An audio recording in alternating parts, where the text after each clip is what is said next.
Hey, welcome to Guitar Knobs, the guitars, gear, noise, and nonsense podcast, hosted today by these knobs. Tony Dudzik, Pick Guardian.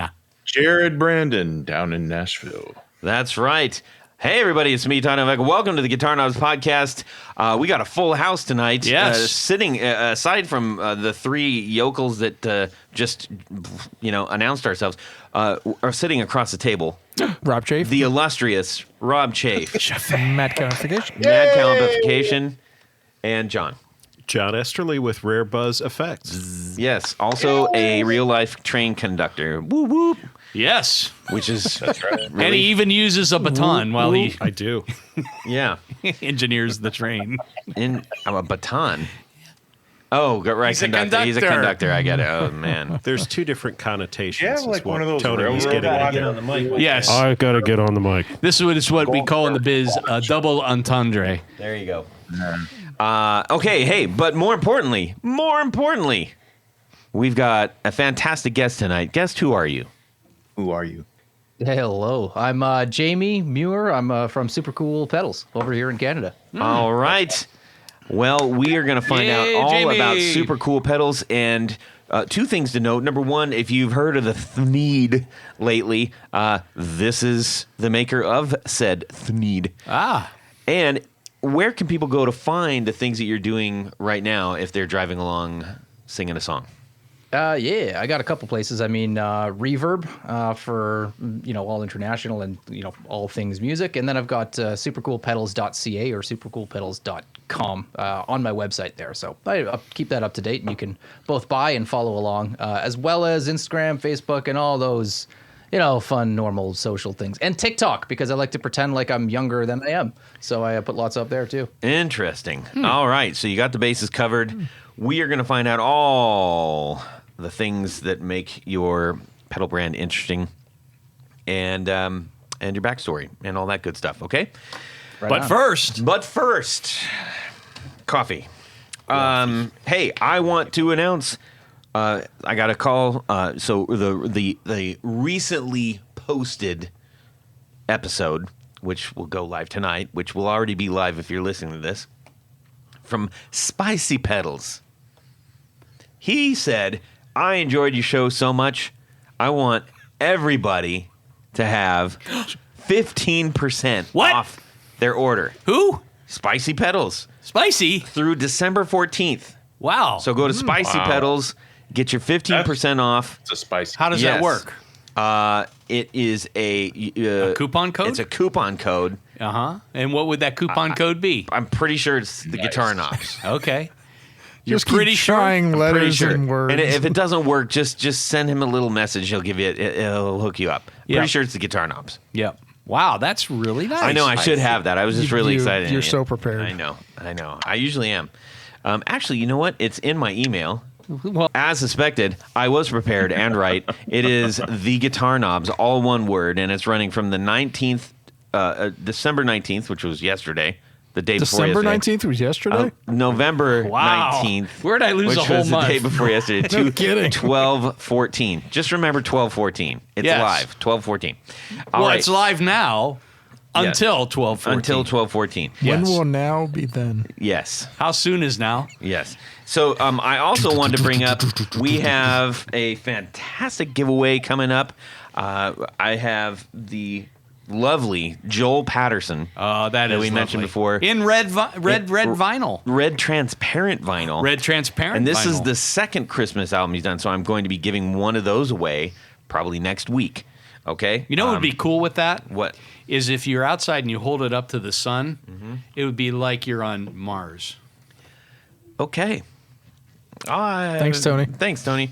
Okay. Here's something else that I want to add. I was very excited to hear this news from guitar.com. That's where I got it. One of my favorite bands, which is now defunct. The Smiths, No, Oasis. those are all my other favorite bands.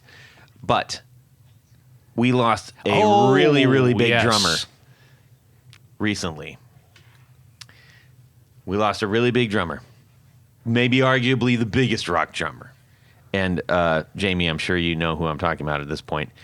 But Alex and Getty are saying we're probably going to go back out on tour. And I was like, what? So Rush is talking about hitting the tour roads again, which is, I think, fantastic news. Ah, Wow. are they going to use a drum machine? I don't know what they're going to do. They're going to use past recordings of Neil. How are they going to replace Neil? Well, I don't think they're going to have another drummer.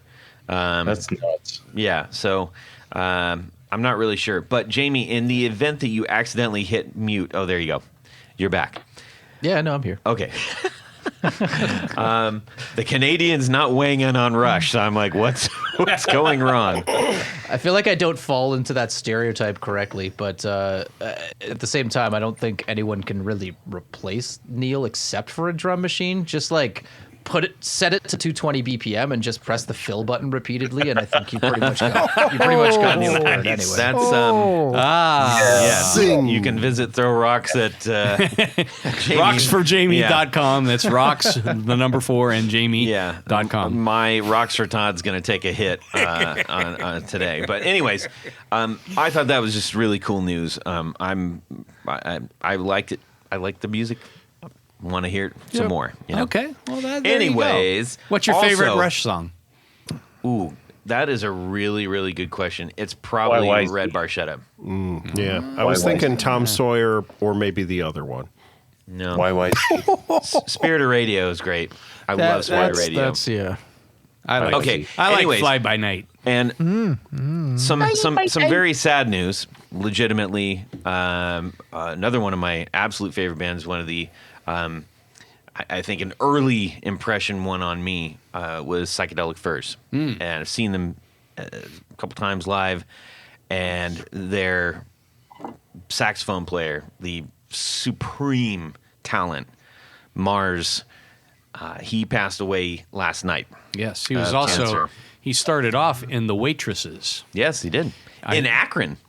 Yes, that's correct. And Wild. I saw them way back when in the day at a local club in Youngstown. Yeah. He was just absolutely incredible, especially live. Oh my god. Great sax player. He Even back then, Tony? Even back then, he was a great sax player. Yeah. So, anyways, that was kind of sad to hear, but I'm lucky they actually came here to just outside of Columbus, I think 2 years ago, and it was outstanding show. So, best of luck to the Furs as they continue, and sorry that you're no longer here, Mars. Yeah. All right, that's it for announcement stuff. Let's get on with our music world. What's going on in our music world this week? We got to hit a whole bunch of people tonight. So, Tanya? Yes. Why don't you kick us off, and then we're going to check in with Jamie. Well, we can do that because I have two little things this week that are kind of exciting to me. First off, I found a source for some, we call it head cheese tortoise. It's kind of that brownish with white stripy stuff through it that you see on a lot of early Super 400s, Gibson Super 400s and Gibson L5s. Okay. And this material, I had a batch of it. I thought I was never going to see another batch of it in my lifetime. And I found a source. Somebody is making it for them. I don't care. It was reasonably priced. The pattern is a little bit smaller than the Gibson material. Mm-hmm. I think I showed this to you, didn't I, when you came down the shop? I thought I did. We just looked at a whole bunch of my Gold Sparkle. Gold Sparkle. But so I was really excited. I'm happy to offer, it's going to be probably a limited amount that I have, but at least I can make some Super 4 guards for people if they need them. Or other kind of guards. Well, I've done some Les Paul guards out of the same material, and it looks pretty cool. But traditionally, Super 400s or early L5s would have them. Secondly, I was listening to Dave Edmunds last week, and I said, you know what? I want to get a copy of the original 45 of Girls Talk, and because I was listening to that, I love the song. Dave Edmunds is a great guitar player. sadly, he's announced last year that he's not going to play guitar anymore. Okay. He's an older guy. But so I was just excited. I like the cover of the sleeve, and Girls Talk. Many people might recognize it. It's actually written by Elvis Costello. He recorded it after, but this is the actual first recording of the song. Yes. And it's it has more of a kind of a little more poppier. Yeah, it's a little faster. It's more twangier, and that's Dave Edmunds. Yeah. And then Linda Ronstadt also recorded a version of it, which is actually very close to the Dave Edmunds version. But yeah, those were two things. And this one, I got it. It's a UK pressing, and it came from England, and it just arrived a day or two ago. So that was exciting. It's always fun to get those international packages in the mail. It is. It really is. It's very special. That's what's going Even on. Canadian ones. Those are fun too. Yeah, because they have those same funny stamps. Funny stamps.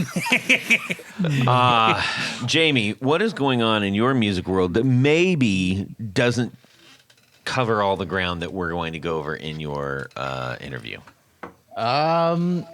In terms of what I'm listening to, or Yeah, sure. What you're listening to, Sure. things that you're playing, anything that you've saw recently, whatevs.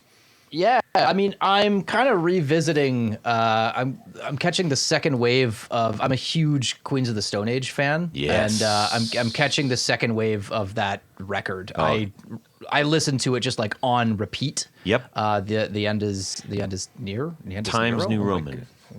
Yeah, in Times New Roman. Thank you. I'm thinking of the tour name. In Times New Roman, I listened to it just on heavy rotation, like when it first Yeah. came out. And then, as things do, you put the record down. And as I've kind of settled into my new home over here in Peterborough, that has found itself just on rotation again, because it's kind of a huge. Queens of the Stone Age has always been a huge source of influence, like, not just for my music, but for my guitar tone. Mm-hmm. So as I'm starting to tinker with some circuits and pedals and things again, I'm just over analyzing every single Josh Ohm guitar lick that's over that record, and just Yeah. I don't know if you guys are Queens of the Stone Age fans. I'm a but- massive Queens of Stone Age fan. I mean, Yeah, like, the record before it, Villains, just like yeah. I broke my heart, if I'm going to be honest, a little bit. So this is just like one of the biggest kind of return to form records I've heard in decades. It is interesting because when I was so excited when it came out, and as I started when I had my first listen to, now mind you, on coming home from work or going to work, it's almost always being played. Yeah. And I'm so used to hearing, the entire canon, if you will, of all their songs. Yeah. And then I heard this one, and I was like, but I don't know what to do with this. I honestly was like, I don't know what to do with it. And then I put it down, went back to it, and now I can't stop listening to it.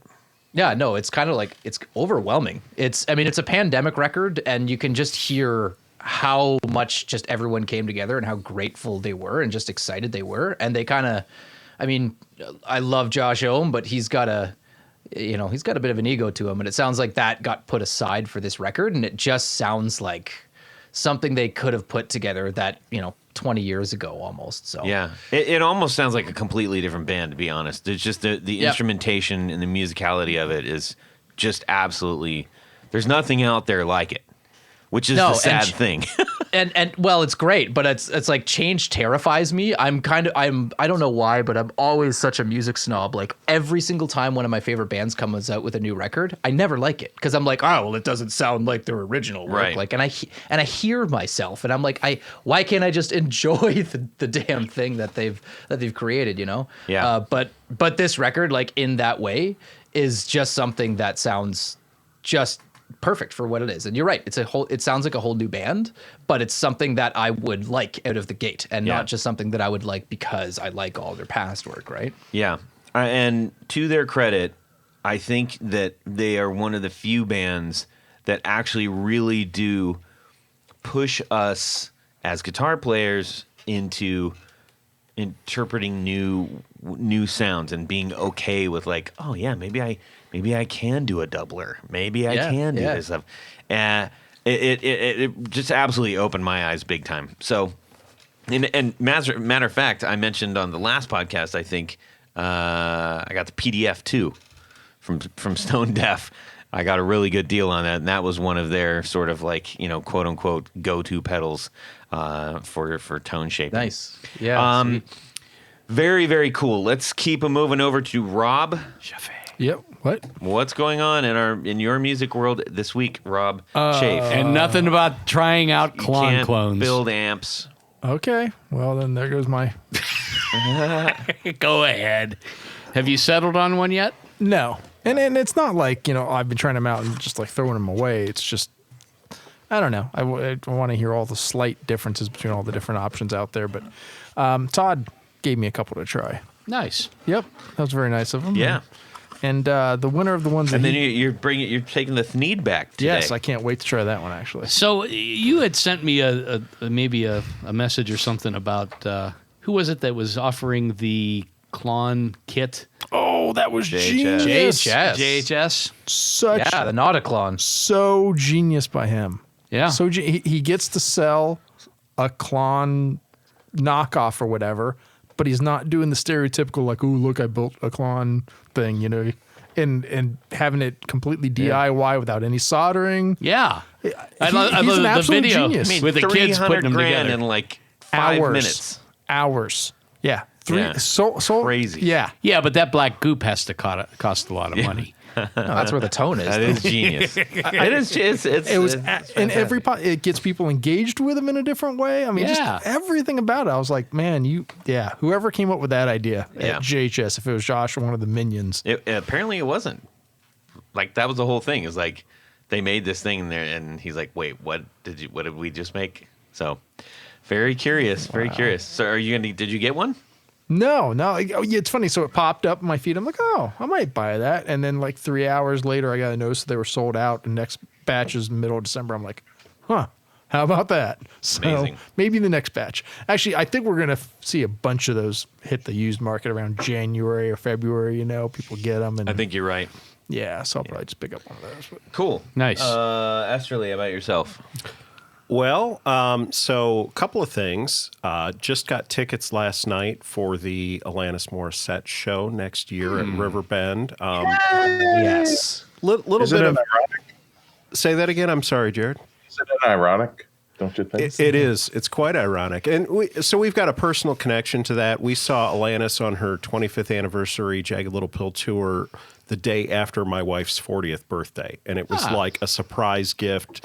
I played the whole day of her birthday like I was a jerk and completely forgot it. And then the day after took her down to Riverbend to see Alanis. So it's like we've got a very big connection, not only to the to the venue, but to the artist. So we ended up they had a pretty economical 4-ticket package that we picked up. So we're going to probably go with her sister and brother-in-law. So looking forward to that. Still sounds good. She sounds incredible. Still sounds good.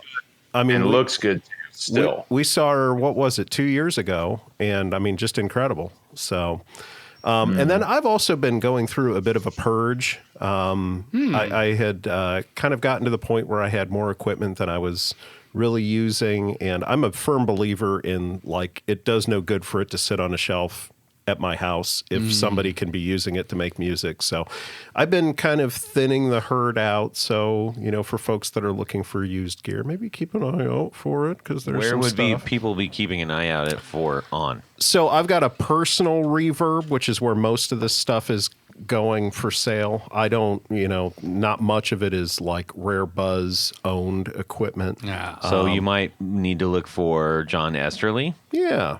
on yeah. Reverb. On Reverb.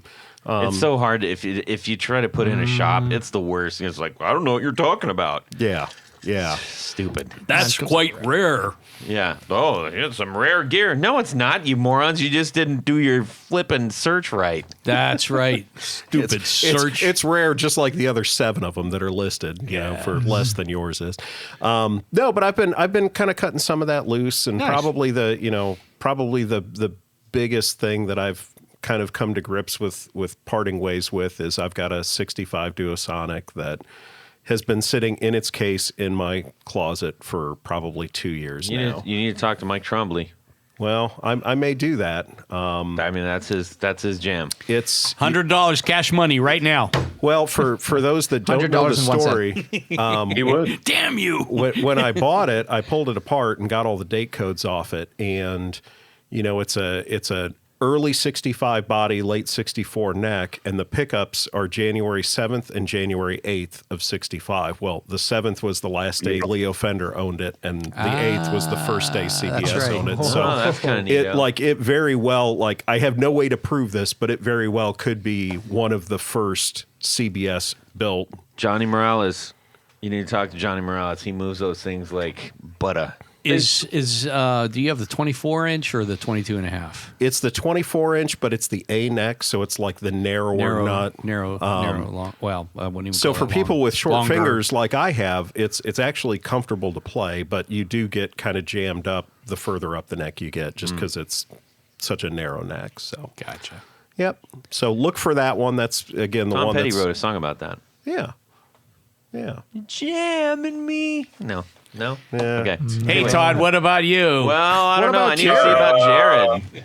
Yeah. Jared, what's going on down there? What about Jared? Forgot about him. Who? Jared. Down here in Nashville, yeah. So we have a demo program, and for those of you who don't know, it's basically Gibson does seconds, and they call it demo now. B-stock. Yeah, it's like B stock, but so demo could be repairs, like returns from other customers, B stock that doesn't get granted the brand new condition anyway. So, and Gibson sells those on Reverb, and us employees, we get a chance to buy those as well. So I had my eye on a custom shop 1954 custom Les Paul. It's black. It has Black the Beauty. staple. Yeah, it has a staple P90 in the neck. And it's got a regular old P90 in the bridge. Why did they do that? The staple pickup has heavy magnetism, so, and they're adjustable. They're really sensitive, and it is in the neck position. Right. I think that was more of a deluxe pickup they made for jazz, and I could be wrong, but it's a very difficult and complex pickup to put together. Yeah, you don't see a lot of those out there. It's like the old Dynasonics or you have the adjustable height mechanism in there, Yeah. right? Man, there's 6 screws in there to, help you Like figure only that out. the senior team leads at the pickup shop know how to put those together. And we did train a few more people, but they're pretty difficult to put together. But anyway, yeah, that guitar had to be refretted, and it was a used guitar. It was a customer's guitar. I think, I don't know what the problem was. Obviously, the frets, why they refretted it, but I can bend the strings anywhere and just bend all day long, and there's no buzzing anywhere. They did a really good job getting that guitar back and running. And I picked it up for a song for an employee discount, so I'm really happy about that one. All right. As for me, I had a super fun show with my pal. What about you, Todd? I had a super fun show with my pal Hex Matos. Up in Cleveland area with his new band called Devil's Angels. And they were really good. First show they ever played, I was like, this is good stuff. Super fun place to play if you are ever playing in that area. I highly recommend the Inferno Lounge. Yes. So that was really fun. And I spent almost a third of my show being absolutely heckled to death by this super drunk woman. That was me, Awesome. Todd. It was I me. mean, she was just... Have you considered a different lead singer? No, yeah. This one was like falling all over my pedal board and just calling me horrible things and everything. And I was like, what am I doing? Because you wouldn't play Bruno Mars. What is going on? I don't know what's going on. She was really hammered. We should track her down and take care of the problem? They finally got her out of there. All right, so I'm about halfway through the show called Squaring the Circle on Netflix. And that is all about some of the most famous album art in rock and roll history. And by the two guys that basically created, like they did Houses of the Holy for Led Zeppelin. They did the Pink Floyd one. They did a bunch of Pink Floyd ones. They did a bunch of McCartney ones and all kinds of others. Really, really interesting. From an art perspective, from a music perspective, this is hitting all the boxes that I definitely like. So I highly recommend going and seeing that. That's on Netflix. Okay. Now, I was going to ask what platform you were watching that Cool. on. Yeah. I would like to recommend Tour Gear Design patch cables. Hey, Jamie, are you aware of Tour Gear Design patch cables? No, why don't you tell me? You should be. They're right next door to you. Yes, you know how small Canada is. Yes. They're literally There's across like the street. 12 of us. You probably shop at the same supermarket. Well, they don't have supermarkets there. Oh, what is They it? just have markets. Oh, the Yeah, markets. just regular markets. Yes. Mega markets. I don't know what the metric is for super, but Well, speaking of Tour Gear Design patch cables, yes. they come in many, many different lengths. Yes. They're very, very flat. very flat. They have little teeny tiny little plug-in thingies that allow you to make connections between all sorts of pedals. all the connections. There's an S shape And C. and a C shape. Yep. And they're very affordable. They are affordable, made even more affordable because the normal coupon code that we've had for a couple of years, Yes. for Tour Gear, which is the guitar knobs, would get you 10% off. Yeah. Now it gets you 15. That's an extra 5%. It is an extra 5%. Actually, it's an extra 50%. You didn't even need a calculator for that. So, You're actually right both ways. yes, that is Yes. really weird. I can't. You're going to boggle my brain with the math. Head over to tourgeardesigns.com, load up your cart, put in the guitar knobs for your coupon code, and save 15% on like the best patch cables over there. So, Yep. There do you it. go. Just do it. all right, Tony.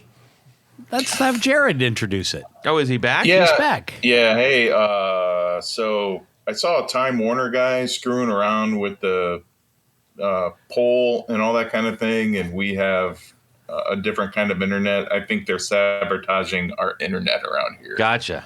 Gotcha. What secrets do you have that they don't want out? Yeah. They're sabotaging our internet, so we go with Spectrum because nobody wants to buy from those crooks anymore. Oh, all right. All We, right. So here we go. Jared. so let me get a little bit of this. 1, 2, 3. 4 on the floor. All right, Jamie Muir of Supercool Pedals. Let's get your 4 on the floor. Yeah. So, my first one, and I'm going to get made fun of for this one, but I don't care, is the Boss ME50 multi-effects pedal unit. It was the first pedal that I ever got, and frankly, I think it's the only respectable budget multi-effects pedal that's out there. But for honestly a decade, it was like almost the only pedal that I had in my whole lineup. It's super rad. I mean, the drive section totally sucks, but the way that it's segmented, and it's 3 pedals. You got the drive, you've got your modulation, and you've got your delays, and it's driven by Boss's Cosm, so like their digital platform, analog digital modeling, and it's got some really weird like sleeper sounds. There's something I've always loved about it that I haven't found in a lot of other pedals, and its modulation is that you can crank the feedback knob well past where it should go, meaning you can get, on a phaser, you can just get it like 100% wet phaser, which doesn't make any sense, and you can't really find that on a lot of pedals.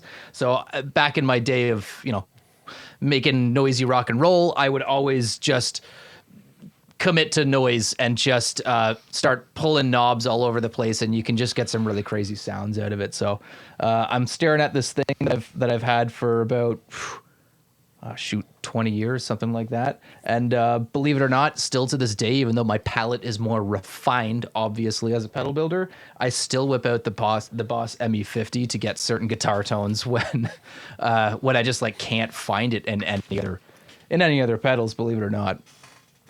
So well, that's one that you definitely see out there in the used market quite a bit. Oh yeah, you can a lot find of those out there.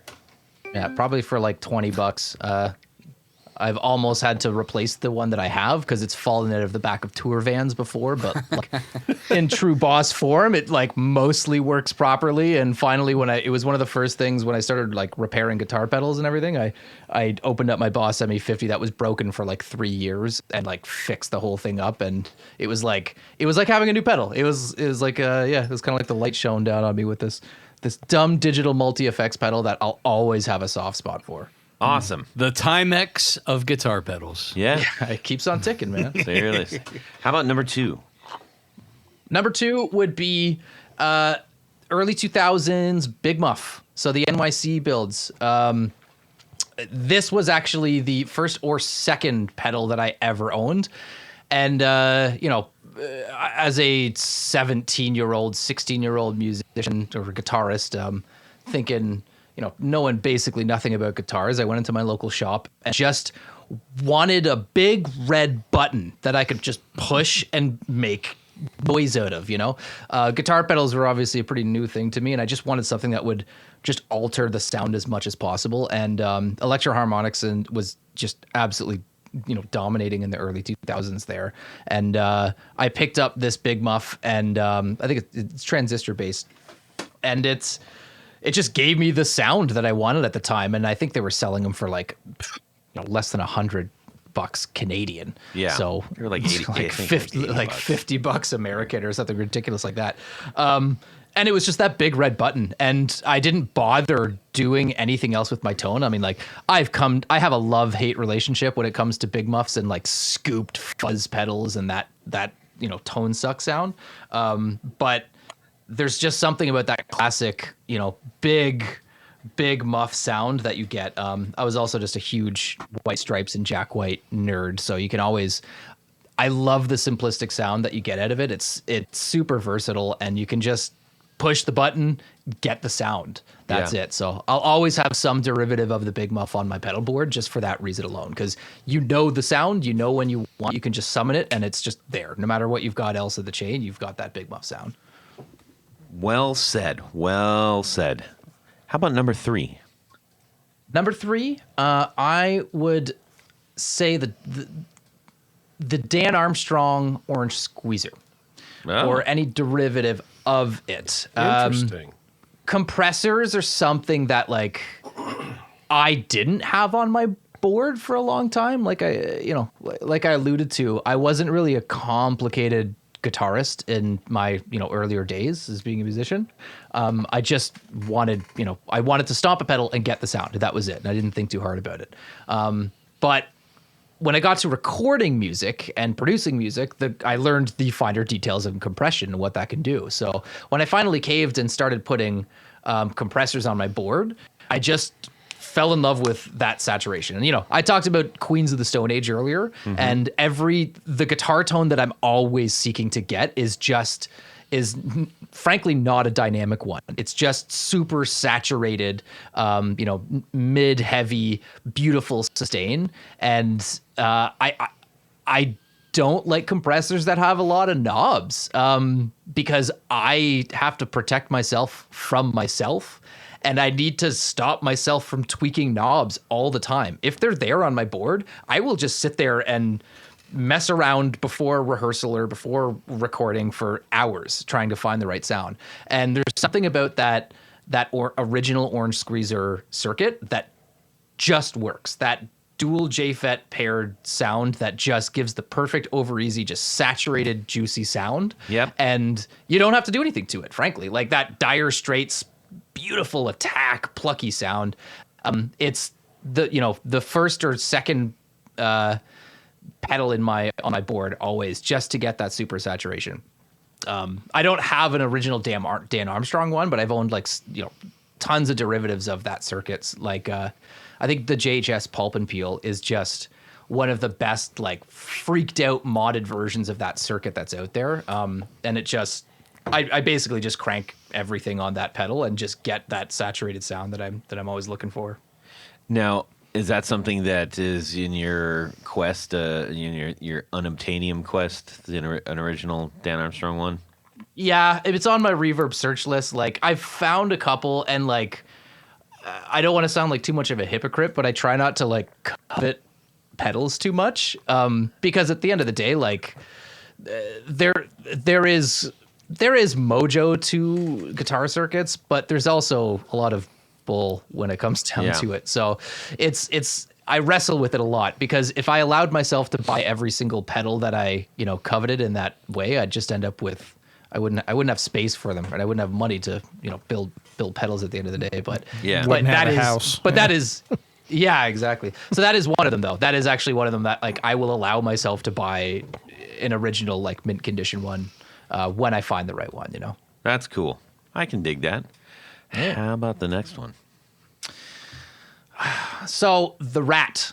I can't. I feel like I'm super plain with these choices, but I'm a big grunge guy. I love Sonic Youth would be my range of bands would be like Sonic Youth, Queens of the Stone Age, and Nirvana, anything from the 90s. And I just when I for whatever reason never owned a Rat, and 3 or 4 years ago, I guess pre-pandemic, I bought a Rat just out of boredom and plugged it into my system and just like had this cathartic sigh of relief, because I was like, this is the sound that I've been trying to get for years, Mm-hmm. And I realized that it's like just the Rat circuit is just so like perfect, and the way that it just kind of pushes out treble when you allow it, and the way that it just overdrives and maintains its dynamics and saturates at the same time just gives this sound that I don't know, it's not to wax prophetic, but it just feels like home to me. It feels like a sound that I've listened to in my headphones for decades now. So I struggle to get rid of a Rat, and it sucks because my pedal board usually just looks like, like most guitarists, just like 7 drive pedals that you can't decide between. But the Rat is one that I'll never remove, just because it's just perfect. And I mean, the particular one that I have isn't special. Again, like I'm not allowing myself to go down the rabbit hole of the Rat, because there's so many versions and so many different ones to covet. I've just got like a pretty recent one from like 2020. It's nothing special. And I do like believe that if the circuit's right, then the sound is right. So the one that I've got isn't particularly special, but I do think that just the Rat is just like, just the epitome of drive. Maybe the DS1 was the 5th one that I couldn't choose between, but I think the Rat is just classic sound. That is a formidable 4 on the floor. Appreciate you sharing that, and I also like a good. So I like somebody who likes the drive stuff, and all very affordable. And all very affordable indeed. Yes. Hey, that's the name of the game, man. Yeah. All right, Jamie. It is time to find out more about Supercool Pedals, and probably spend a decent amount of time on the Thneed. Thneed, the pedal that jumped out of nowhere and grabbed everybody's attention. But I also want to make sure that we don't overdo that. I know you've talked a lot about it. So let's get in with I guess through your background. Like, how did you jump into pedals? Yeah, so it's kind of been an interesting progression to get into pedals, because I was a musician for a number of years, and as some of you guys might know, music doesn't exactly pay the bills very well. So I was a broke musician at that. So I found myself fixing and repairing gear very frequently, and learning to solder and how to repair electronics just kind of came from that. So at a certain point, I got into a lot of tape gear, so analog, Tascams and old 70s tape machines, and learning how to just kind of solder and do basic repairs on that stuff. And I ended up coming across this really interesting circuit from, I can't remember what it was. I think it was called the Stomp Box Cookbook. And it was a circuit that basically used a 3-head cassette tape machine to turn it into an Echoplex or a Space Echo. So it was analog tape delay, and it was just basically a really basic feedback circuit that you could make. So knowing absolutely nothing about this, I made that circuit. I went out to some weird hobby electronics shop in Toronto over here, and breadboarded this circuit and bought all the components and put it together. And after weeks and weeks and weeks of learning and figuring it out, managed to get this thing working. And it just kind of put this spark in me. I loved the effect and it was super awesome, but part of me was just like, okay, cool. What's next? What else can I do? And then that kind of started me getting into, looking into forums and finding other, relatively simple circuits to build. And it kind of started things from there. But kind of important to note, I feel like a bit of an imposter in some regards, because I've never, as I kind of, alluded to with my super dirt cheap accessible pedals and my 4 on the floor, I've never been that big of a pedal guy. I've certainly been like a guitar nerd. But when it comes to pedals, I really always take a really utilitarian approach to pedals. So I've long since known that it's in me to just sit and mess with knobs for too long. So I've always tried to limit the gear that I have and limit the pedals that I have to basically just enable me to get the sounds that I want and nothing else, because I'm just going to go down a rabbit hole otherwise. So when it came down to when I kind of acquired this wizard knowledge of like, oh my God, I can build whatever I want, I just started looking at my pedal board and going, what kind of pedals do I want? And what kind of sounds do I want? And that, started leading me into, just developing pedals. And this was a pre-pandemic, and not to divert too much, but I had this one particular circuit that almost destroyed my soul. It was, I think it was the MXR Blue Box, which is a really, really cool octave down fuzz pedal that frankly I think is super overlooked, and I think it's really awesome. I was building a couple of those, and I was selling a couple to friends and a couple local guitar shops here in Toronto, and I had like a 30% success rate, and I just couldn't figure out what was going on, and I just wasted like countless nights and hours trying to figure out what was going wrong with the circuit. And I basically just gave up and put it down for like 2 years almost. And, moved on with my life and didn't really do too much when it came to pedals. And 2 years later, I don't know why, but I just was bored one night and went back to that circuit and just decided like, I'm not going to let this defeat me. And, knowing what I then knew about, a little bit more about repairs and tape machines and this and that, I got to it and I fixed the circuit and I figured out what was wrong with it. And it was just like this eureka moment. And I went, okay, cool. I've got like, it's back on. I've got the spark again. And then from there, within like 2 months, I developed a couple of other circuits, based off of some popular mods and some other circuits that were out there. And it just kind of fell together after that. And it's only been about 2 years now since I kind of officially started doing Supercool Pedals as like a real thing. But I feel like I've been shot through the barrel of the gun.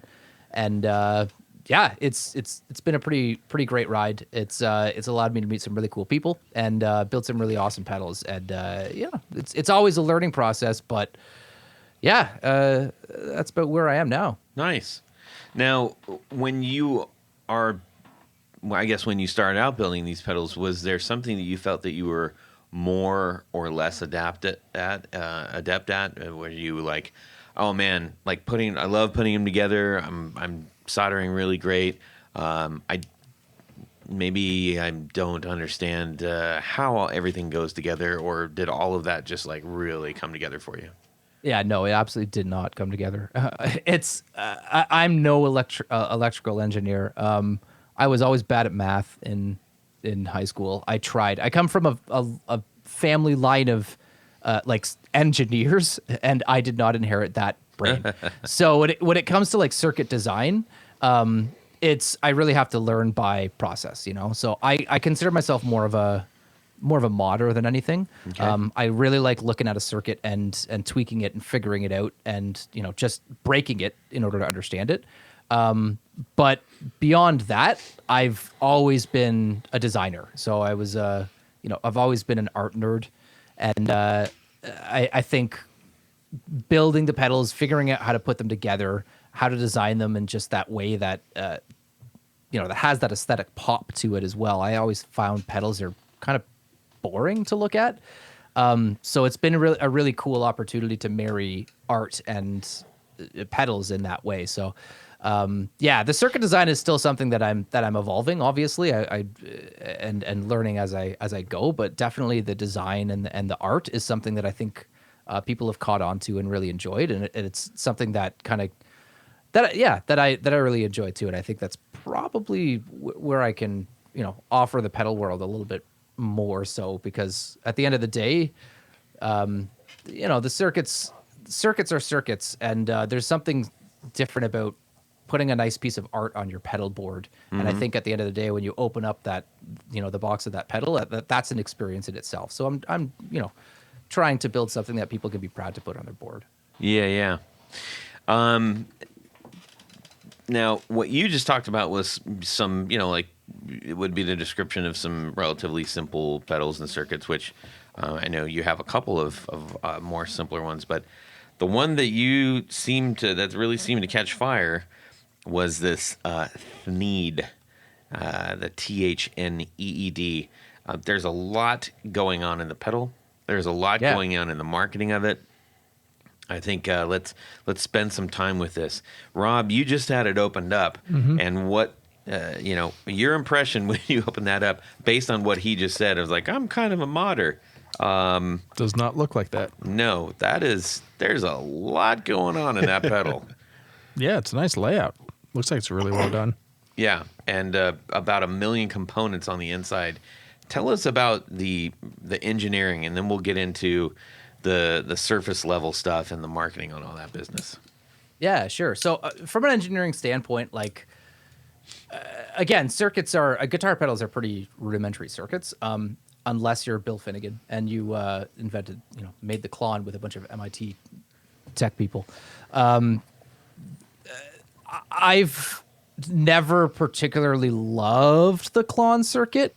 I've never played one of the old unobtainium ones, but every sort of Klon derivative I've ever played, it sounds very similar and sounds very thin.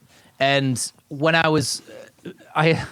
had a friend reach out to me and go, "Hey, would you ever build a Klon for me?" And my immediate response was just F no. Like, I wouldn't. I don't want to. Like, I don't want to build a Klon. Like, I don't feel like I have anything to offer in that space, because it's been done so well in so many different angles. But then it kind of planted a seed in me, a truffula seed, if you will. And I started looking at the circuit and thinking what I didn't like about it. Like, why didn't I like this sound? Why didn't I like the circuit? Why was it so over-engineered? And it came down to a couple of things. Like, it came down to the 18-volt charge pump. And charge pumps are...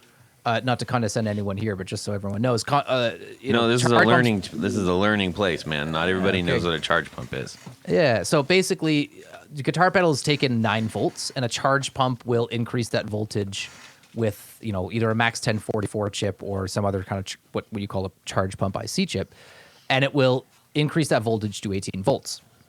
And there's a lot of weird mythology out there. Like, people think you can just plug in 18 volts to a pedal and it sounds better. Don't do that. You're going to blow up a pedal. But one of the unique things about the Klon is that it takes 9 volts, it turns it into 18 volts, and you get what's called increased headroom, which to me is just kind of nonsensical. It gives you more gain and it gives you more boost. And it's something that, like, I've never believed in. It's just not quantifiable to me. And I haven't... When I look at the circuit, I go, why is it doing 18 volts? Why is it doing a charge pump? And then it sums it back in the end. and it just doesn't. To me, I didn't like what it was doing in the circuit, so I figured out a way to engineer it around that charge pump and just run on a straight 9 volts. Because one of the other things is anytime I'm ever having problem on a pedal board, if I'm getting weird feedback or weird noise or like a ground loop or something like that, it always traces back to some kind of pedal that has a charge pump on it, like a Klon or like a fuzz face that has like a voltage inverter or something like that. So to me, they're just pains in the butts. Like I don't like them. So Okay. I tried to design the Klon, like my version of the Klon, the Thneed, without the charge pump to begin with. But then it didn't really seem like enough because I believe that's been done before. So I just started messing around with the circuit and finding little areas that kind of increase the. To me, a Klon is thin. It's got a very specific like Nashville rock Telecaster sound to it, and that's just not my personal style. So I started tinkering around and trying to figure out ways to get higher gain out of it and like get more low end and get more bass and just kind of put the balls back into it. And I ended up with the Thneed. And I had so many different options and sounds that I couldn't really finalize and decide on in the end that I ended up putting, a plethora of dip switches on the inside so that the user can then, kind of select that and choose between, what I decided was the best out of the Thneed and then, something that might be more suited to their needs. Yeah. Now, the things that you just described are not baked in. Those are options on this pedal, right? Yeah, that's right. Yeah. So at the core, you have, essentially your version of a Klon, but with some bells and whistles that you can help to better customize your sound, depending on either what amp you're using, what guitar you're using, which I think is a pretty cool idea because everybody's got different gear, and the Klon does the one thing, right? So if you can say, in the spirit of that one thing, here's something that will make that one thing maybe work better for you on your particular rig. Yeah, exactly. And I think what made the Klon such a popular pedal to begin with is like how dynamic it is. And I can't remember who said this. It might have been, I think it's Josh. I heard it from Josh Scott over at JHS talk about it one time, that the tone, like guitar tone, is in the fingers. And I absolutely believe that because there's so many. At the end of the day, it doesn't really matter how many pedals you put on your board and how you try to alter the sound. It's your dynamics coming from the pickups at the end of the day. And that's one of the things that I guess I'm a cruddy guitarist because every time I plugged in a Klon, I was like, this Klon doesn't sound very good. And at the end of the day, it's like, well, it's probably because I just wasn't playing the Klon pedal very well.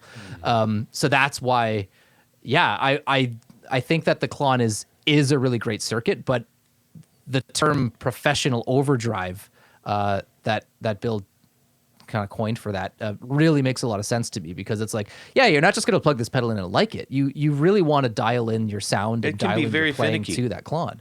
Yeah. So I wanted to provide a lot more options that allows for that exactly.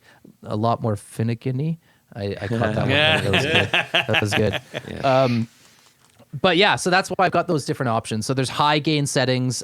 My personal choice is like I like setting it at more high gain settings and getting that real like clunky drive sound out of it with more saturation. But most people that like the Klon don't like that. So that's why I've got, dips on the inside to adjust your clipping level and adjust the gain feedback loop and adjust 4 different sets of clipping diodes too. Because everyone rants and raves about Germanium diodes, and they can sound good, but like silicon ones sound great, LED diodes sound great, BAT 46s sound great, and I put them all in there. So I want people to open up the pedal and play around with it and find that sound the same way that they would, adjust their finger playing and finger style on their guitar to be able to find that tone because it's just as important at the end of the day. Yeah. I like that approach. Rob, I think you found a couple of things that were very interesting in there. Yeah. Well, the first thing I noticed was the option for true bypass, which most or buffered. Yeah, most Klons Klon clones are just buffered, so no true bypass at all. So it's nice having that on there. Yeah. Yeah. Well, just like the KTR, right? Like it's the same thing. So I said earlier, like a charge pump is the first thing that I investigate on a pedal when there's something wrong in a pedal board, and usually buffers are the second one. So I'm not necessarily a true believer in buffers, which is again a little bit hypocritical. It entirely depends on your board, but yeah, I that's a nice thing. So buffered or true bypass, I think, are nice settings to have, just to help a guitarist from himself sometimes to get a little bit of that tone suck back that they're losing. Where do you sit on the buffered versus true bypass Yep. thing, Rob? Depends on what you're using it for. That's yeah. I mean, when I was I don't want to say growing up, but when I really started playing professionally in my 20s, it was right during the period where everything had to be true bypass. Mm-hmm. So, and and it was just that people were assuming the buffer in a $50 MXR pedal was going to be great or something. Of course, it'd be better true bypass, but so bypass or a buffered pedal's got a bad name back then. But yeah, it just depends. I mean, I've heard some buffers that people sell that are supposed to fix impedance issues, everything. I plug into them and they have a horrible EQ curve, and it's like, well, that's great. So much for using that as a buffer on a pedal board. So it just depends. Yeah. Just like everything else. Yeah. No good, no bad, just different. Just different. Just more to sculpt. Mm-hmm. That's it. Now, this is almost everything is surface mount on this too, which I thought was kind of interesting. Yeah. There are a lot of little bitty things in there. Yeah. So, I mean, I'm still pretty daunted by surface mount. I was doing through hole for almost all my pedal designs have always started as through hole and have slowly evolved into surface mount just from a scaling up perspective.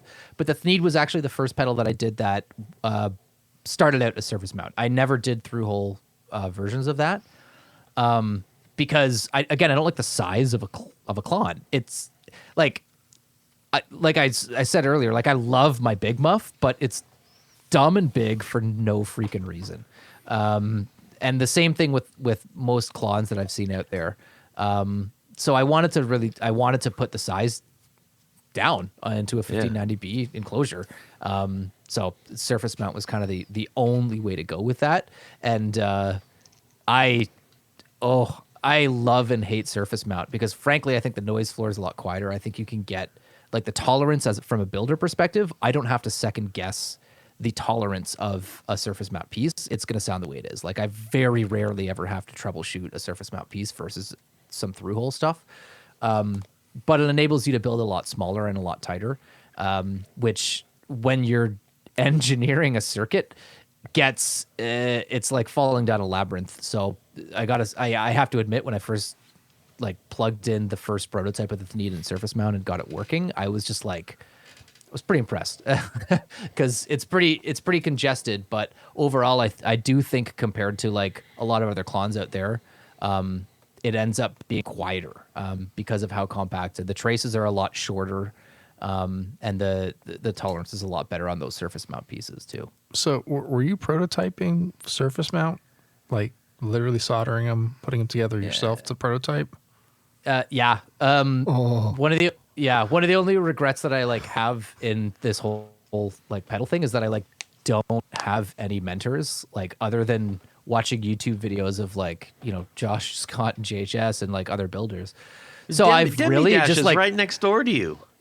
Dude, I know, I have to I've connected virtually with a lot of these builders, but I want to go and be like, hey, can I come and see your shop and how do you do this? Because I've invented the wrong way to do things, I'm quite sure. So I was prototyping surface mount PCBs, and part of it's nice because when you assemble a through hole pedal and you're trying to troubleshoot it, you kind of have to disassemble the whole pedal to take out a through hole piece. But with surface mount, you just have to have delicate hands and just cool, I'll just unsolder this piece and put it back on.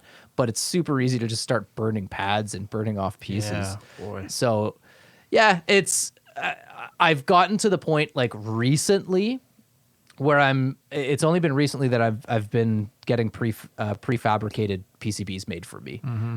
So I've been slowly shifting over to that. As much as I really loved the zen of doing like through hole and manual population on boards, I just, in order to meet some of the demand that's out there, I've gone to prefab. And frankly, I've been really impressed. I think that the sound quality's just as good. It takes a whole lot less time for me to assemble a pedal now too. Yeah, I was gonna say. I mean, once you do like pedal number 29, it's the romance is gone. It's like, okay, I've done this. I know I can do this. Let somebody else do it. About 6 months ago, this started feeling like a job, and I went, I was like, okay, this is fun, but like, I'm not. I'm moving away from through hole and manual population. It's just there's no way. And you're fulfilling everything yourself, right? Yeah, it's just me. It's just me. I mean, my output's not huge. Still, but well, I it try was and after this thing hit the JHS thing. It's been good, and I enjoy doing every part of it. Right. So I mean, I moved into part of the reason I moved into this new space here. I moved from Toronto to Peterborough, Ontario. I bought a house here, which is super awesome, but there's a separate building in the back that was built during the war effort that was used as a machine shop. And when I was looking at houses and I saw this building, I went, that's Supercool headquarters right there. So I'm in the process right now of it's probably going to be next summer, but I would love to, hire some builders and start building a space and outputting a little bit more. Because it sucks. Like if you go to my website, like you'll see pre-orders up and down all the time. Like I'm constantly just shifting between having units in stock. I'll build 12 Thneeds. I'll build 12 77 fuzz blenders, and then in a matter of 2 days I'll be sold out and just go crap, like and have to just go back on pre-orders, which is really humbling and cool, but at the same time, like I don't like making people wait for their pedals too. So hopefully I can scale up and start meeting demand, and prefabrication of the boards was like one of the biggest and best things I could have done in that regard. Yeah. Well, a big thing about this pedal, aside from the fact that it actually sounds great. I mean, when I plugged it straight into Marshall and I hit it, I'm like, that's gonna stay on my board because that sounds awesome. Like, right, I didn't futz with it too much at all. I was really impressed with it. But I'm do the creative bits too in my daily job as a creative director. So I was extremely. In fact, I actually brought the pedal in to my team, as I often do. They are learning quite a bit about pedals and stuff because I'm like, hey, look at this. There's a story behind it. There's a great aesthetic behind it. There's design thinking, and so I brought this in, and they really liked it. This has quite a lot to it, and there's a great story behind it. Would you care to share that? Yeah. So I landed on sort of a narrative with Supercool Pedals a few years ago, and it kind of landed because of, I don't know, I want to say overcompensation, because as I felt like my earliest pedals that I was building, I was like, well, they're basically mods of popular, circuits that are out there, and I wanted to make something a little bit more original, and coming from an art and a design background, I figured it was a good opportunity to differentiate from some of the other pedals in the market. So I call them my Vice series pedals. So every Supercool pedal is kind of based on, an element of my life that was really important to me. And the earliest ones were, drugs and booze and cigarettes and this and that, which, are all vices. But then I actually started getting not a lot of, but a little bit of criticism for being, that guy and promoting the vices. Yeah, and I'm certainly not trying to glamorize, Camel cigarettes or Old English 40s or anything like that. Because to me, these were like the days. Exactly.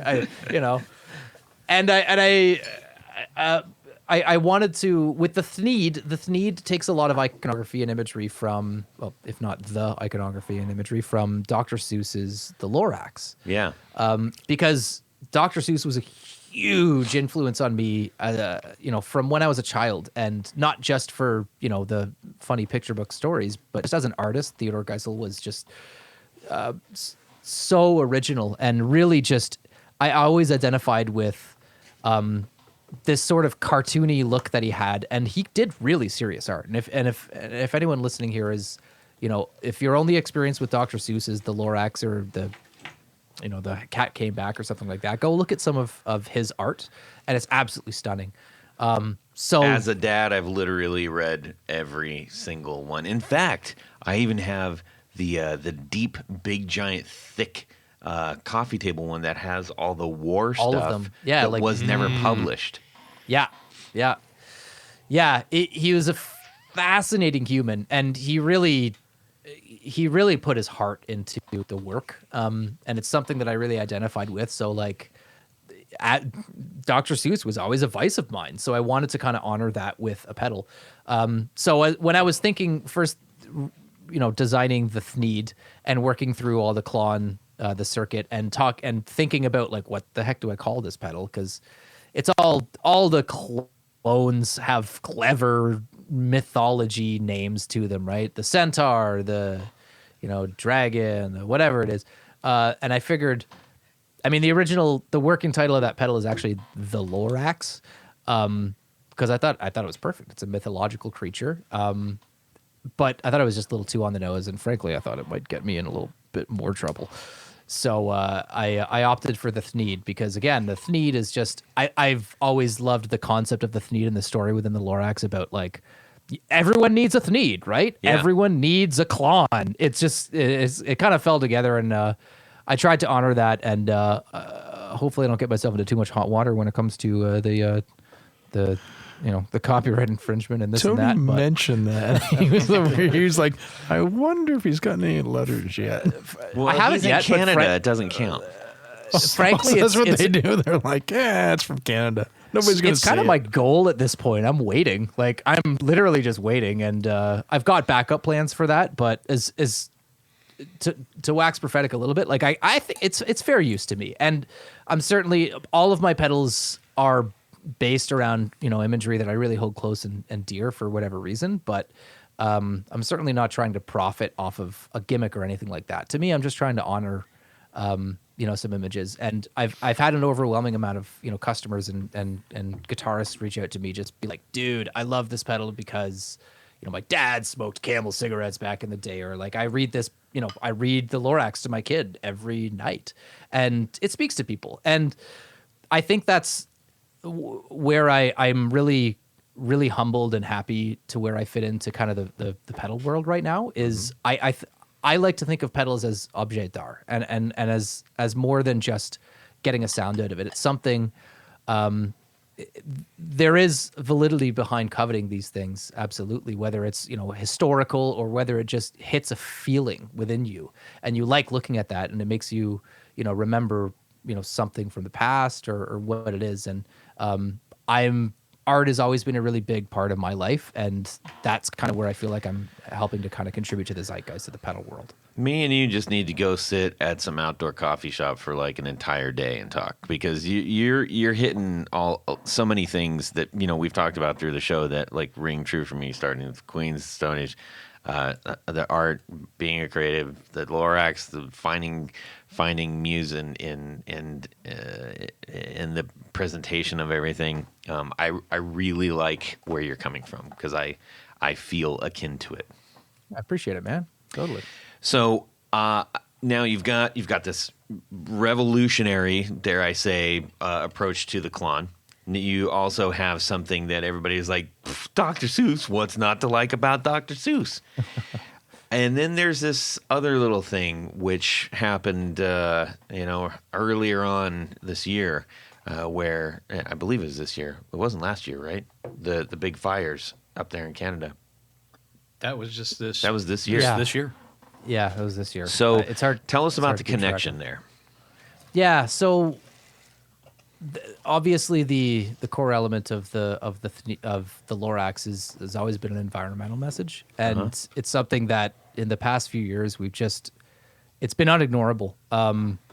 climate change or climate science, whatever you want to call it, it's affecting the whole world. It's Australia's been burning down, and we had these horrific wildfires in both the west and the eastern part of Canada that just tore through, and it kind of, I don't want to say it lined up because I'm certainly not trying to profiteer from any of it, but just kind of that message echoed through when I started building and designing the Thneed.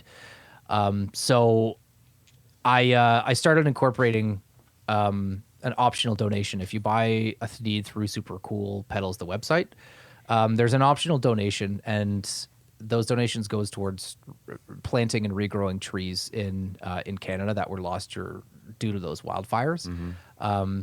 Because I mean, I've always been a bit of a hippie when it comes to this, but I think the time of the hippie's gone. I think it's something that should be really important to every single one of us, and I try and keep it, kind of centered because,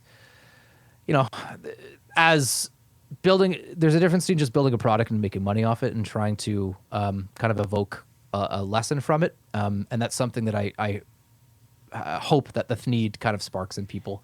To just kind of look around and see what's going on in the world, and hopefully we can, hopefully I can make a tiny positive impact with the Thneed. So that charity, can you relay that right now?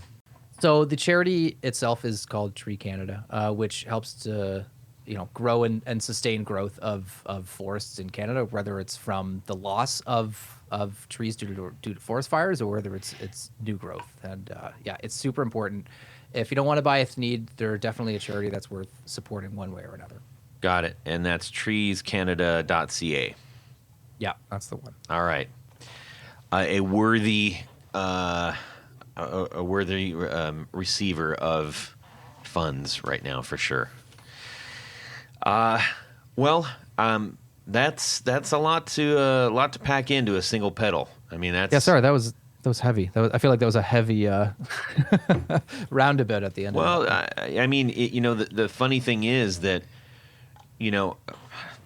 I don't know that kids necessarily are aware of those messages when they're being told. That's kind of the beauty of it, is that it's so not overt, but somehow you retain that. But as parents, man, it like really hits you, like when and you start reading all these stories again, and you're just like, oh my gosh, this guy had have you read the Lorax recently? It sounds condescending, but like, it's funny. Like, I've read it over and over again since I started working on the Thneed, just kind of as like a little mantra. And it's just wild. It's just wild how important it is to just kind of keep that stuff in the back of our mind, and just not even just from an environmental standpoint, but just like the responsibility we have as creators, as humans, right? Yeah, I mean, he tackled racism. He tackled political, bullying, and I mean, it was pretty remarkable.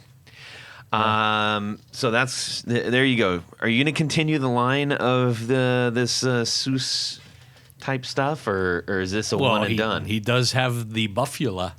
Yeah. So funny enough, I guess this is a good of a time as any. I've never officially released it, but the Buffula is a new pedal that I just dropped like a week ago, kind of in secret. I've had it ready for a while, but essentially it's just the buffer section of the Klon. Because as I sort of mentioned earlier, like I try not to subscribe to too much pedal mythology. I try and wade through it and make sense of what it is, and to each his own. But one thing that I really loved about building the Thneed is just the buffer. I just realized how important that was to my board, and how it just maintained the clarity. So I just wanted to build a little companion pedal to that. I selfishly built it so that I could have my Thneed at the beginning of my chain as a buffer, and then the Buffula is just a self-contained, no knob, no button, just Klon buffer, so that I could put it at the end. So there's that little guy, and it's just a little truffula tree. It's a little simple mini version of the Thneed. So I've got that for sale as well. And I've tried to price it as affordably as possible, because my short pitch, I've worked in sales for, the better part of a decade, and my short pitch on the Buffula is, do you have a buffer? If the answer is no, just buy this and just put it on your board. That's it. It's nothing to overthink, but you'd be surprised at how much a buffer at the end of your chain can just make a difference, whether you think it matters or not. Tell us about that difference real quick, because there's a lot of people that don't do that, and maybe don't know about it. Yeah, and again, erring on the side of trying not to buy into my own mythology about it. It's a buffer will really help treble roll off. Like, you'd be really surprised at how quickly true bypass pedals will start sucking away your treble and low end, and just your signal will just slowly get quieter and degrade. And the first thing that happens when your signal gets quieter is that treble loss. So essentially, it maintains the strength. So by putting a buffer in the end of your chain, it helps to sort of improve the impedance beforehand and afterwards, to kind of pull through, and think of it as water. It's kind of like putting more pressure on the water that's before it, so that you're maintaining that signal strength. It's like a big guy in the water slide coming in behind you. Yeah, exactly. It's important to kind of keep that signal nice and strong, and that's what a buffer can do. So yeah, and it's especially useful for long cable runs. That really helps preserve the high end. Now, the only comment I had on that is, and this is just from a setup that I used to use that had a dual output, so I could split between 2 amps. Right. Is there an option to do basically a dual buffer version? So the one that I've done is a mono. I've basically build pedals based on what I want on my board. Mm-hmm. So it started as a cheap hobby, and now it's a very expensive business instead. So that particular instance hasn't popped up for me. But I've looked into it. You might see that come out in 2024, because I do think that it'd be a pretty good option to have. But no, the Buffalo is just a mono. It's just dead simple, dirt cheap piece for the way it is. I mean, at that price point, but I just thought that would be kind of a cool option to have, because more and more people are playing with multiple amps now. Even our friend Todd here was in the recording room. Yeah, likes to split off between a couple of different amps. So, what are you pairing right now? Well, in the last EP that we put together, I ran my Marshall Origin 50, and also a maxed out Fender Bassmaster. Ooh, so you got you got your mid range coming through that Marshall, I guess, and then the nice scooped sound out of your Fender. It was, I think the thing that we got out of the Fender was that sound of pure amp, just goosing. And not necessarily compression that's coming from pedals and stuff like that. And as far as the EQ, I mean, I don't know that there was a ton of difference in EQ, to be honest. But I was also, that when I was hearing it, was going through a whole bunch of stuff that John had up going through the board. So sure. Anyways, and then on the next one, I've got this fun little film sound amp from Hello Sailor that we just have been talking about. Hello, Sailor. Hello, Sailor. Hello. Hey, Joe, wherever you are out there in the world sailing around. And that is in line with, the explosion of the tiny little throwaway amps that Josh Homme was using. This is the PV. You goose this thing and it sounds fantastic. I mean, I really like the sound of this. So pairing that with the with my Origin 50, I think is going to be a real cool thing to do. That's sick. Well, at the risk of self promoting too much, I would love to send you one of the 77 fuzz blenders.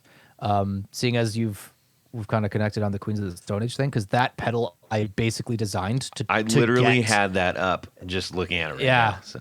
Yeah, so it is basically, not to go on too much of a tangent, but the Big Muff is an awesome pedal that sucks when you try and play it with a band. Yes. And I always found that. It's like, I fell in love with the Big Muff in a guitar shop, And it was like, cool, I'm getting that Jack White sound. When it's just guitars and drums, it sounds great. But as soon as you try and play it in a band, like you just get lost. There's no mid-range. And it took me years to figure out that that's what's happening. So, and that Queens of the, like the definitive guitar tone to me is that Josh Ohm Songs for the Deaf, mid-range heavy sound that I still to this day, I think it's more about miking in that room than it was about that little 50 watt or whatever it was, like PV amp.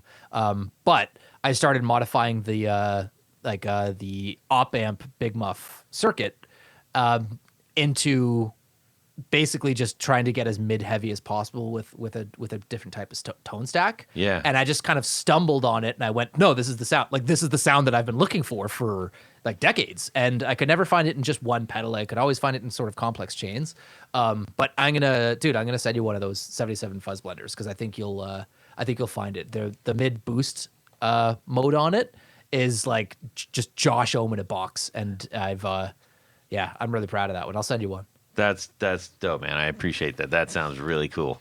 And it, ladies and gentlemen, the nice thing is there is a great range of pedals that you can get into that are all really kind of around the more of the drive sections of things. And I appreciate that you've said, hey, here's something that we like, but here's just a tweak on it to make it, just that much more different or even more usable, to your point, because I can't use muff. I'm just not to your without point, modding it just gets lost. Yeah.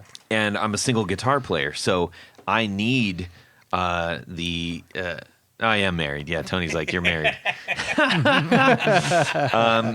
But I can't just sit back and let it just be this big warm wash of stuff because there's no definition. I already got a bass player. He's doing that, So I'm very interested to see what that could do. That's super cool. No, Yes, it's actually But super cool. Yeah, and back in the day, I had a pocket full of those. Just saying. So anyhow. Well, this has been super fun times, huh? Super fun. Super fun. Gentlemen? Yeah. Super cool times. Super cool times. It's not as effective the second time. I dig it. I dig it. We're very interested to know what comes out next beyond this. Obviously, you've had a very big year with the Thneed, and then also, I'm sure everybody going, wait, what are all these other pedals? Yeah. So please keep us posted on things that are you're developing and that you want to get out in front of everybody. Okay. Yeah, I'd love to. Now that I've got the move over, I've got a bunch of prototypes that I'm looking at, and there's going to be something coming out before 2024 that I'm really excited about. And I'll tell you what, I'll keep you guys in the loop. I'll send you something as soon as I can, and we'll I'd love to talk about it more. Brilliant. And if you need help moving anything more, Jared is really good about that, so he'll drive up and give you a hand. Speaking of Jared, we got a few things. We need to do a super fun thing here. Yeah, that's right. This time of the show, I can't spit it out. Doing calisthenics? Sounds really stressed out. Exhausted. A lot of shots of Knob Creek smoked maple whiskey. It's really good. Anyway, He may be in an inversion chair. He was stuck in sun salutation for too long, I think. Reporting from the floor over here. yeah, right. Ladies and gentlemen, let's come to the part of the show where we like to play a little game called Would You Rather? Nice. Sorry, what was that? One more time. You walking? So you're walking down the street. All of us are, and a big van snatches us up. They take us to Lutheran school for about 4 years, and we all learn how to build guitars. You stumble across an opportunity to build a guitar for one of two artists. You could either do Noel Gallagher or build a guitar for David Gilmour. But, you can use any finish you want. You can add in sparkle. You can use whatever hardware you'd like, any tuners you'd like. However, the styles, you only have one style per artist that you have to, so you got to choose the artist per style of guitar. So like if you're going to build a guitar for Noel, it would have to be the upside down V. Or if you wanted to build a guitar for David Gilmour, it would have to be that crazy bottom half would be the V and the top half would be Telly style body. So would you rather build the upside down V for Noel Gallagher or the Telly, half V for David Gilmour? Isn't an upside down a V still a V No, if it's sideways? no, it's upside down. Is the horns point up 180. towards the neck? Oh, They both look utterly ridiculous. Yeah, it was the I thought you just meant like a V sideways and turning it. No. upside down. It's it was I Not, think not horizontally. it was a limited edition run that Gibson did. Yeah. I think it was called an inverted V or something like that. but Awful. yeah, it was, Yes. Yeah. The awful. Yeah. That's the point. So I mean, you have to choose the. So what's the difference between so then the one you got to build for David is just a V, but it's got a tiny little No, silly, it's got a Telly. It's a combination of a Telly and then a Telly with it's like a Telly with a V body. yes. Is it still an inverted V or is it just It's a a regular? regular V. It's a regular V, but it just looks utterly ridiculous. it has a Telly lower horn and upper horn too. So the area near the neck looks like a Telly, but then it trails off to a V shaped. Yeah, they're both Okay, but horrible. Yes, it is. Both can't are. be real. But like No, pickups wise, they're- you can do whatever you They're both want real. here, or what? You have to do either or body style for either artist. So you have to choose which body style, or you have to choose which artist you're going to build for. But it has to be the ridiculous body style. Okay. I think if it's for Gilmour, it's the Telly V. If it's the Noel Gallagher, it's the upside down V. Correct. And then you can make it whatever color and do all the stuff you want. Yeah, anything you want beyond that, it just has to Okay. be a Now, ridiculous. if when you present this to those either artists, do they have to play it?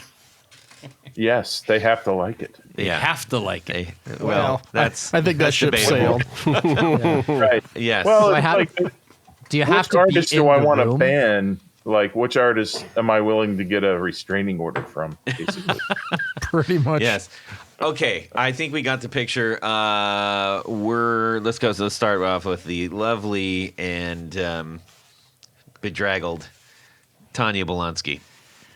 My man. I just have a severe aversion to the inverted V. I mean, that's It's really the worst guitar. as I can as think many of. good things as Gibson has done over the years. That one set him back about 20. Yeah. And yeah, I didn't expect to get that kind I of don't know blowback. I don't know that you could make Noel like that particular guitar, no matter what you did to it. Other than paint it Okay. with a. So what color are you doing for Gilmour? So I'm gonna do. This is kind of fun. I'm gonna do a Sid Barrett with the mirrors. Okay, that's cool. That I think that David might have absconded with when Sid whacked out. Yeah. So that's what I'm going to do. It's going to be a Pink Floydy Sid Barrett tribute, Yes. Telly V. Okay, I can dig that. Rob, how about yourself? All right. I'm gonna build the backwards V thing for Noel. Okay. Because I don't want to insult Mr. Gilmour, and quite frankly, Noel, it's like, well, he's going to be pissed off at something anyway, so Yeah. whatever. And the finish, Tell him it was a gift from Liam. there you go. And the finish, I figure as long as we're pissing him off, let's do something that he definitely won't like. So let's do like hot rod flames on it. Or an Okay. American. Just make it absolutely An as it American is. flag. Yes. Oh, that would be even better. Good call. Terrible. Terrible. Okay, I think we might have stole some of John's thunder there, Oh, but go sorry, ahead, John. Well, yeah, I mean, yeah, that was pretty much what I was going to say is do the Knoll with the American flag just to piss him off. So appreciate that, guys. Yeah, nice. Sneaking in. That was a really good idea, John. It was. Maybe we could like clap it and cut me so that I'm for. Hey guys, you know what would be great is if we did Noel Gallagher with an American flag. Now just put that before Tony already and wrong. Rob Yeah. let it out of the bag. Maybe you could do it with an Italian flag or a Japanese flag. What are you going to do? A Scottish flag? Is there another like? Would one of the other UK You know what would- principalities piss you them off know even what would more? make 'em like an like- Irish flag or No, something? the thing that would No, that they're would get actually him- Irish heritage. Oh well. he would really like the powder blue Manchester. Is it Manchester City that he likes? Yeah, Man Yeah, City. because- Man City. Yeah. Those colors. Then No. he might actually play it. He might, but if you if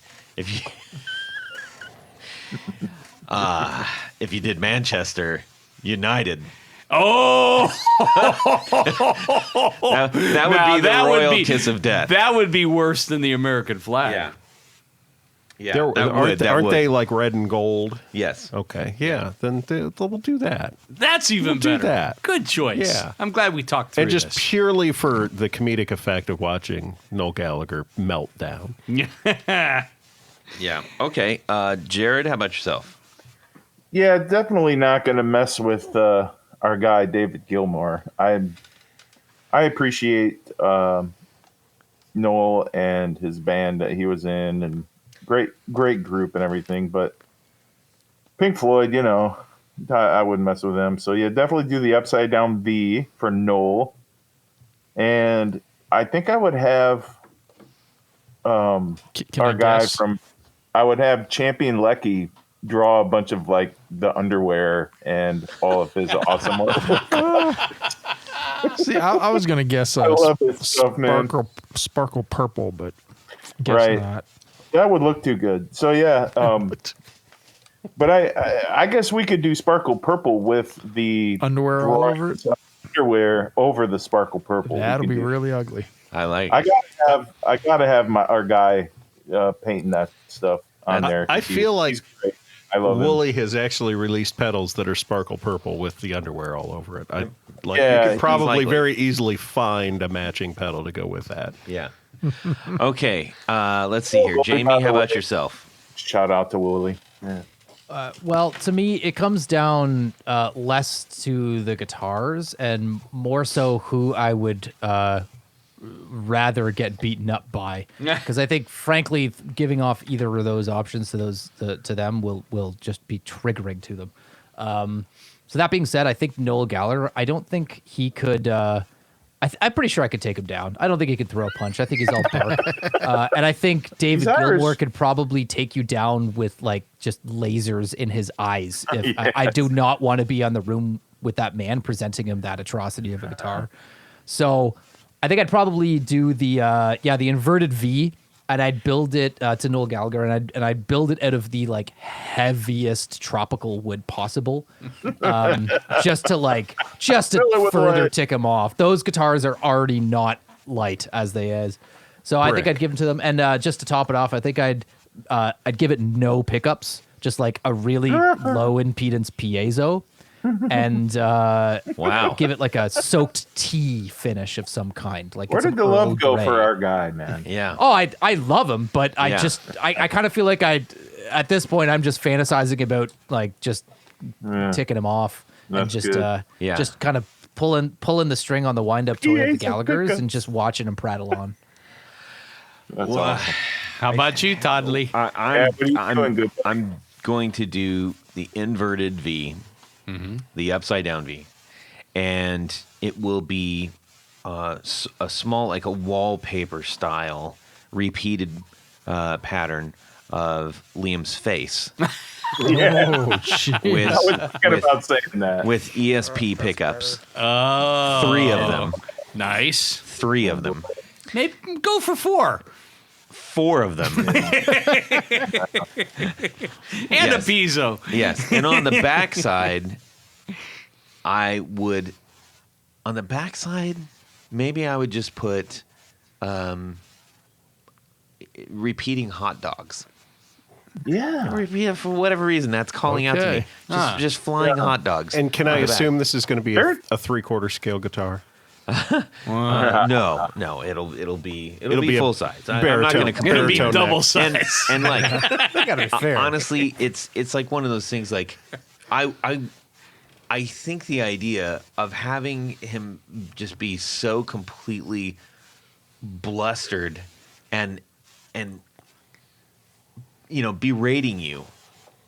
You don't want him to go like, "Hey, how you doing? Hope you have a nice day." You want him to say, "What the," and just blurt out, just to barrage you with a bunch of stuff, and just hammer you with this. That feels like that would be fantastic.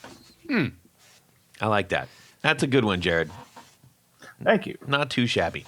All right, we have a few people to thank, and then we're going to say goodbye to our good friend Jamie. That's right, Todd, because at this point of the show, there's a special group of people that we love to thank.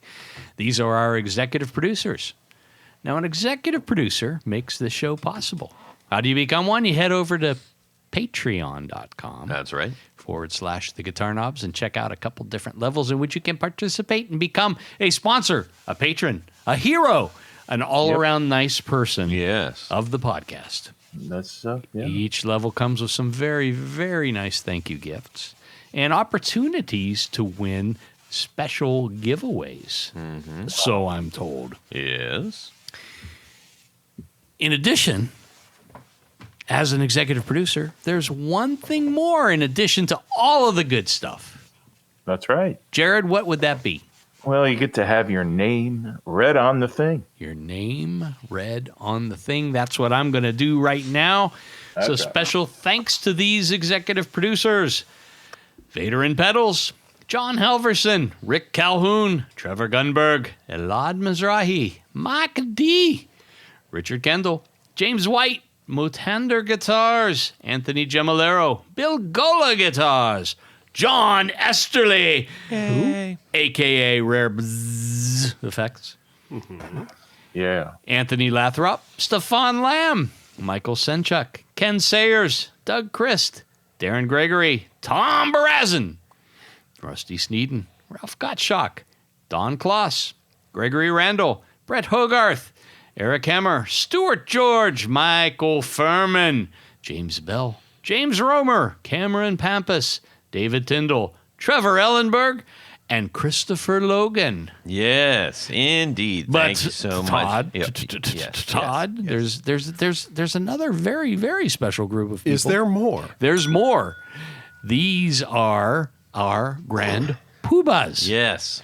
Now, the poobahs, of course, the grandest of poobahs, get a fez to wear upon their head whilst listening to the podcast. And at the same time. That is correct. So special thanks to these grand poobahs. Tommy Manasco, Ricardo Iguereda, David Kaminga, Brandon Wham Pickups, That's right. Hex Matos, Michio Murakishi, Bob Crouch, Jack Cadian, Sam Jett, Tyler Rhines, LSJ Music Company, John Williams, James Pennington, Steve Keys, Cody Foster, Science of Sound, Brian Robison, Jonathan Jerusik, Corey Nigro, Michael Van Zant, Tim Nowak, Jonathan Daly, Martin Cliff, Sean David Poe, Billy Spitfire, Unlimited, Congregation Gear Demos, Paul Von Eppinger, Scott Sullivan, Great Lakes Guitar Pickups, Matt Hart, Enrico Fernando, and Moon Guitar. That is correct. Thank you, one and all. You truly keep the wheels spinning on this show, and we couldn't do it without you. Thank you so much. That is correct. Ladies and gentlemen, we need to do a great big thank you to Jamie of Supercool Pedals for being on our show tonight. Ladies and gentlemen, Thank you, everyone. It's been a blast. You are welcome back anytime, and we hope to hear from you as things are rolling along for you. Jamie, where can people go to get these super cool pedals? Yeah, so you can go to, thanks again for having me on. You can go to supercoolpedals.com or .ca if you're a Canuck like me, or Instagram at supercoolpedals, or TikTok like the youngins like to do. I like to put some silly stuff up there as well. Awesome. Tony? Yes, Todd, you can head over to pickguardian.com and check out some of the things that I do. What I do custom work. I'm That's doing right. a special job for Todd. That we'll be talking about next week. We're going to talk about it in depth, in detail. Yes. Pickguardian.com. Shoot me an email. Let me know what you need, what you're trying to do, and I will take good care of you. Perfect. Rob? Mad Cow Amplification, Instagram, Facebook. I won't say the other. Yep. And what can people do there? Why would they go there? They'll go see what I'm doing. I'm fixing other people's mistakes a lot, which is awesome. You're very tolerant of that, too. And prepare. The great thing, and people think I hate that other people working on amps. No, it's keeping me in business. It's fantastic. Please take it to your buddy that has a soldering iron. Yeah. And then bring it to me. And contrary to popular belief, it is not an animal husbandry site. Is that correct? No, it's not. Yes. No. Okay. Just One checking. thing that I thought we could do, by the way, I just had this great idea just now, earlier today. I think we should put one of those tallies, like as we start the year. You know how like a lot of jobs will have like how many days of work has it been since somebody got hurt, and we can make how many Fender hot rods you've worked on thus far this next year. Year? Yeah, Okay. we're doing it. That's happening. I only post like one out of every 20 that cross the bench. That's what I'm so- saying. Okay. Okay, John.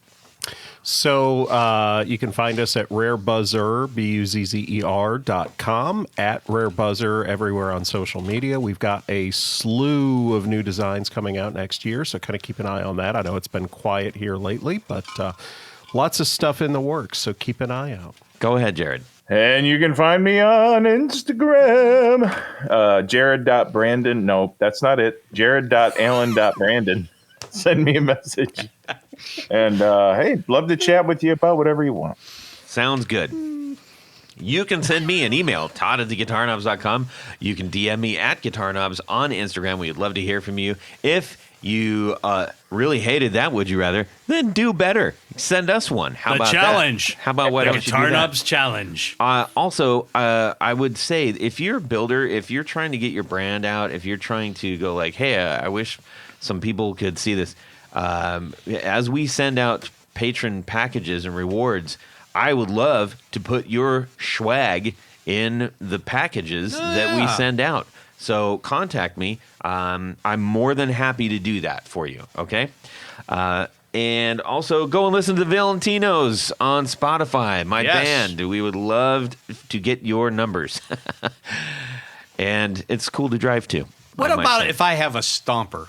If you have an HX Stomp and you're afraid of those teeny tiny knobs about stepping on them and ruining it, Don't be afraid. don't be afraid. Protect your knobs. Go get a Stomper. Go to flinteffects.com. I think that's all the shilling I can do right now. Honestly, we love you guys out there, and we're so thankful that you're listening and sharing our little guitar universe with us. Big, giant thanks to Jamie one more time. And have a fantastic Guitar Week and subscribe. Yes. Thanks, everyone. Check. Test. Check. Test. Check, Dad. Test. He doesn't say check. Tony, Jared how long have you Brandon. been doing Jared this show? Brandon. Jared Brandon. Why are you so mean to me, Todd? You guys suck. There you go. I like Yeah. that segue. Why do you See give what so did much there. information on Jared, but nothing about the rest of us? Well, because I was waiting for you guys to do it, Okay. but you didn't. I didn't. No. No one Tony, likes what to do you talk do? about themselves. That's why we're all here. Nothing, apparently. Okay. Hey, Jared, if you have any potato better. chips, Todd would appreciate you eating those right about now. Yeah, eat the potato Right. chips before the podcast. Or We need during some it. good ASMR to lead us in. Yes. Right. Or gummy bears. Slosh some gummy bears in the mouth. It almost looks like a tornado lamp, like like Hurricane lamp. Hurricane. looking I was close.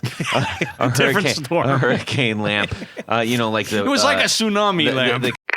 All It's right. really, really, really good. Jamie, what'd you have for breakfast this morning? Jesus. 2 macadamia nut cookies. Oh, my. Yeah, those are Well good. done, sir.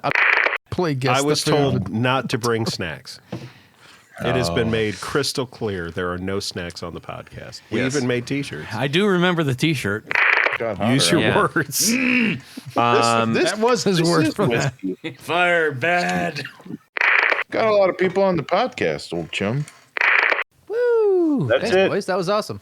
Yeah, it's always it's something every time. Point in time, you got to use the John. You need to get something to drink. You got to let the dog out, whatever. Can we Just talk go about ahead and let that us know. phrase? Can we not use that phrase? What? Let the dogs out? No, It it's says use using the the John John. because John has It's an a- aversion to being it- called a toilet. It's offensive to Johns. Bottled sparkling water. That's right. Yeah. Oh, we got soda water on tap. No, that's not the same thing at all.